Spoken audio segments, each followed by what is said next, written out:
Hello friends, आप सभी का हमारे यूट्यूब चैनल पर स्वागत है। आज का हमारा वीडियो का टॉपिक है nursing diagnosis phase. This is the phase of nursing process step. इसके अंदर हम नर्सिंग डायग्नोसिस के बारे में पढ़ेंगे। इससे पिछले वीडियो में हमने नर्सिंग प्रोसेस के बारे में पढ़ा और नर्सिंग प्रोसेस का फर्स्ट पेज नर्सिंग असेसमेंट के बारे में पढ़ा।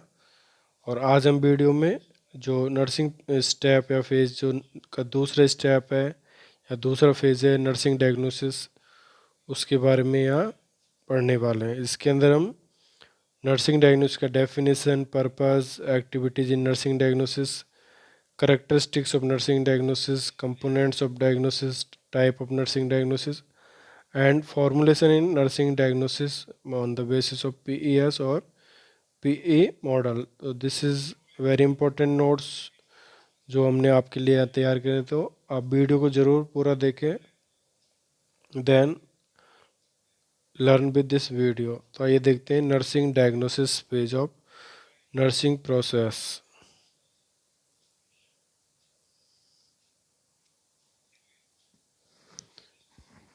तो ये देखते हैं नर्सिंग डायग्नोसिस जो स्टेप्स है, जो नर्सिंग प्रोसेस का second step. Here nursing diagnosis, second step in the nursing process. Here definition of the nursing diagnosis is the second step in nursing process and the process of reasoning or the critical act of identifying problems means जो diagnosis process है वो एक reasoning process है जिसके अंदर एक हम problem का आइडेंटिफिकेशन करते हैं। इसका पर्पस होगा यहाँ पर to identify health care needs and prepare in nursing diagnosis. Patient का हेल्थ केयर नीड आइडेंटिफाई करना और नर्सिंग डायग्नोसिस तैयार करना। Next second purpose to diagnose in nursing means nurse का डायग्नोस करना पेशेंट के हेल्थ प्रॉब्लम को। Next it means to analyse assessment information and drive meaning from this analysis. और इसका डायग्नोसिस के मीन्स पेशेंट नर्स पेशेंट का assessment करती है on the means different by gathering different information and analyze these assessment data and derived for this information for writing the nursing diagnosis. Next देखते हैं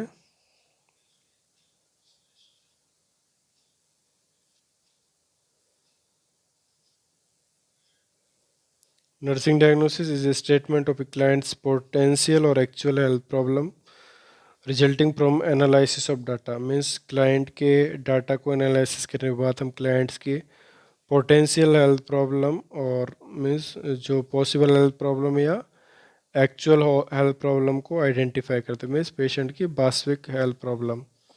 next nursing diagnosis is statement of the clients potential और actual alterations changes in the health status.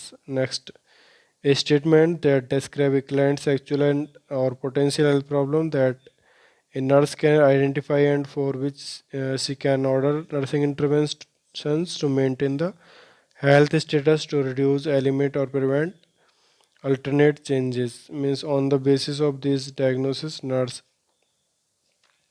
Patient की actual and potential health problem को identify करता है, analyse करता है and describe करता है दीज प्रॉब्लम्स को। और on the basis of this problem ये prepare the nursing interventions, plan the nursing interventions for the patient to benefit the maximum health. Next, nursing diagnosis is a problem that nursing diagnosis the problem statement that the nurse make regarding a client's condition which she use communicate professionally। Means nursing diagnosis के अंदर जो nurse है clients की जो भी health problem को identify करता है, प्रॉब्लम को स्टेटमेंट करता है और इन इंफॉर्मेशन का यूज़ करता है professionality to relieve the patient health problem. Next it use the critical thinking skills analysis and synthesis in order to identify client's strength and health problem that can be resolved prevented by the collaborative and independent nursing interventions. Means nursing process के जो diagnosis phases के अंदर nurse अपनी जो भी critical thinking है उससे उस पेशेंट की प्रॉब्लम को एनालिसिस करता है और उन प्रॉब्लम को सिंथेसिस करता है मीन्स या analysis means separations into component और the breaking down the whole into its part means जो भी प्रॉब्लम है उसको अच्छे ढंग से देखने क्या पेशेंट का प्रॉब्लम मीन्स जो भी पेशेंट की प्रॉब्लम है उसको डिफरेंट पार्ट्स में डिवाइड कर एनालाइज करना. Next synthesis means the putting together part into whole means जो भी डिफरेंट सिचुएशंस उनको एक तरह से एक साथ सेट कर एक कंक्लूजन तैयार करना. This is the nursing process. Next देखते हैं activities in nursing process. 3 activities in diagnosing process of nursing. Air diagnosis की 3 एक्टिविटीज़ हैं. First data analysis, problem identification. Number first data analysis, second problem identification, and number third formulation of the nursing diagnosis. Here this is the nursing diagnosis formulation activity. Here next characteristic of nursing diagnosis, it state a clear and concise health problem. Number first, second, it is derived from existing evidence about the clients. Number third, it is potentially amenable to nursing therapy. And number fourth, it is the basis for planning and carry outing the nursing care. These are the characteristics for nursing diagnosis. Next देखते हैं components of a nursing diagnosis. Here PES और PE components जो nursing diagnosis के हैं. PES here P for problem statement, diagnostic level defining. Here P and E for etiology related factor cause, and here S for defining characteristics या sign and symptoms. This is the PES components of nursing diagnosis. Means nursing diagnosis को हम PES भाग में divide करते means problem, etiology and sign and symptom या problem या sign symptoms P&D basis पे तैयार करते हैं. नेक्स्ट देखते हैं टाइप ऑफ नर्सिंग डायग्नोसिस. या number first actual nursing diagnosis. Type of nursing diagnosis का first actual nursing diagnosis, a client problem that is present at the time of nursing assessment. It is based on the presence of sign and symptoms. Means जो clients का problem है उसके sign and symptoms पे हम जो तैयार करते हैं. This is actual nursing diagnosis. Example here imbalance nutrition less than body requirement related to decrease appetite nausea. जो ये हमारा नर्सिंग डायग्नोसिस का example number first means this is basis on sign and symptom. Next example, disturbed sleep pattern related to cough, fever and pain. This is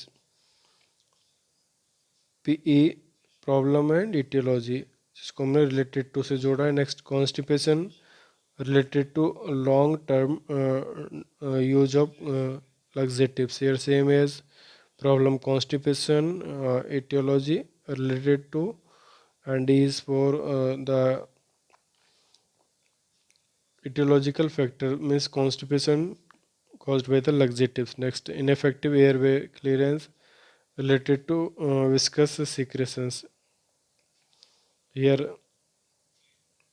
same means P for problem and E for etiology or S for sign and symptoms. Here this is actual diagnosis. Number second, potential diagnosis. जो दूसरा diagnosis है potential. One is which evidence about a health problem is complete or unclear, therefore require more data to support or reject it, or the causative factor are unknown but a problem is only considered possible to occur. Means here actual problem is not here but nurse suppose or possibly consider the any problem about the client health status. तो इसको कहते हैं potential means जो संभावित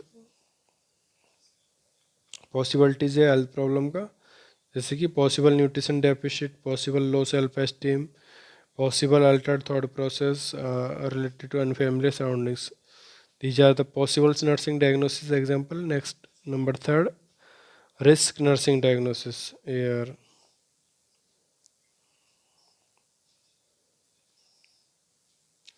risk nursing diagnosis is a clinical judgment that problem does not exist, therefore no sign symptom are present, but the presence of the risk factor is indicate that the problem is likely to develop unless nurse intervene or do something about it. No subjective or objective cues are present, therefore the factors that can cause the client to be more vulnerable to the problem are the etiology or risk of nursing diagnosis. Means same here there is no actual problem but the risk of arising the problem is यहाँ पर जो problem है उसका खतरा हो सकता है, तो मीन्स संभावित रिस्क हो सकती है जिसको हम एग्जांपल में देखते हैं। यहाँ पर एग्जांपल है risk for impaired skin integrity, means patient की स्किन इंटीग्रिटी खराब हो सकती है। Related to decrease peripheral circulation in diabetes, means diabetes के कारण जो पेरिफेरल सर्कुलेशन डिक्रीज हुआ है उसके कारण पेशेंट की स्किन इंटीग्रिटी खराब हो सकती है, तो ये रिस्क फैक्टर हो गया। अभी तक स्किन इंटीग्रिटी खराब नहीं हुई। Next, risk for interrupt family process या related to mother illness and unability to provide child care. Next is for constipation related to inactivity and insufficient fluid intake. Next is for infection related to compromised immune system. Next, risk for injury related to decrease vision after the cataract surgery. These are the risk related nursing diagnosis. तो ये थे different types के nursing diagnosis. इसके अंदर हमने actual nursing diagnosis, potential nursing diagnosis and risk nursing diagnosis के बारे में पढ़ा। नेक्स्ट देखते हैं formulation in writing nursing diagnosis. Nursing diagnosis को हम किस तरह तैयार करते हैं यार। yes, problem, etiology and sign and symptom and problem या etiology basis. First, actual nursing diagnosis is patient problem plus etiology replaced by the plus symbol or with the word related to abbreviate as RT. Problem, etiology, sign and symptom. Next, risk nursing diagnosis, problem and risk, possible nursing diagnosis, problem and etiology। Means जो nursing diagnosis की type था, actual nursing diagnosis को हम PES के through लिखते हैं, problem, etiology and sign and symptoms. Risk nursing diagnosis को हम लिखते हैं problem and etiology PE mode पे। नेक्स्ट, पॉसिबल नर्सिंग डायग्नोसिस को लिखते हैं हम PE मोड पे, सेम ईयर। तो आइए देखते हैं किस तरह से हम यहाँ नर्सिंग डायग्नोसिस में डिफरेंट टर्मिनोलॉजी यूज़ करते हैं यार। डेफिशिएंट, डेफिशिएंट मीन्स यार inadequate amount, quality, degree, insufficient, incomplete. Next, impaired means made walls be damaged, reduced, deteriorate, decrease means lesser in size, amount, degree, and ineffective means not producing the desired effect। तो ये थे different term जो हम nursing diagnosis के अंदर use करते हैं, जिसमें डेफिनेशन डेफिशिएंट, डेफिशिएंट मीन्स एक तरह से कमी होना। नेक्स्ट, इम्पेयर्ड मीन्स खराब होना, डिक्रीज एक तरह से कम होना, और इनफेक्टिव मीन्स नॉट इफेक्टिव मेयर। These are the some terms use in the nursing diagnosis. Next, activities during diagnosis, diagnosis के दौरान होने वाली activities. Activities during nursing diagnosis, compare data against the standard. Next, cluster group of data. Next, data analysis, identify gap and inconsistency in data and determine the client's problem, health risk, strength. Next, formulating nursing diagnosis, prioritize nursing diagnosis based on the problem and endanger the client's life। जो nursing diagnosis के अंदर होने वाली activities, number first, compare data against standard. Means जो भी हमने data collect किए हैं, जैसे टेम्परेचर लिया है पेशेंट का, तो हम उसको कंपेयर करेंगे नॉर्मल टेम्परेचर वैल्यू से। नेक्स्ट, क्लस्टर और ग्रुप डाटा, जो भी डाटा कलेक्ट किया उनको क्लस्टर करना। Data analysis after comparing with standard, जो भी स्टैंडर्ड से उसके कंपेयर करने के बाद डाटा एनालिसिस करना। Next, identify gap and inconsistency, means data में कोई कमी है या गैप है तो उसको देखना। Next, determine the clients health problem, health risk and strength, client की हेल्थ प्रॉब्लम, रिस्क और स्ट्रेंथ को देखना। एंड फॉर्मुलेटिंग नर्सिंग डायग्नोसिस तैयार करना, means priorities based nursing diagnosis for the patients. Next, nursing diagnosis देखते हैं।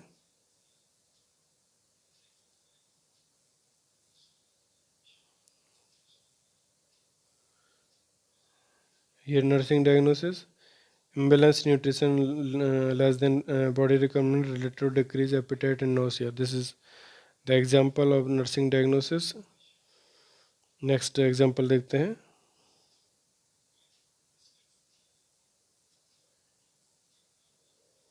Here next diagnosis number second. Example, disturbed sleep pattern related to disease process, dyspnea and pain. Next example, acute pain related to pathological condition secondary to pneumonia. Next, anxiety related to difficulty of breathing and concern over parenting roles. These are the different example of nursing diagnosis for learning purpose here.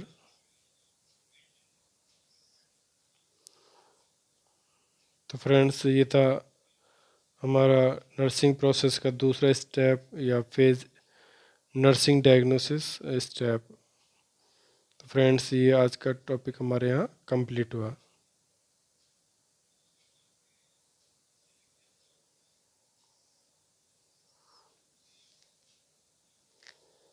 तो friends, आपको video कैसा लगा इसके लिए अपनी likes comment जरूर भेजिएगा। And share this video with our friends and subscribe my YouTube channel Anand nursing file and press bell icon also. Thank you.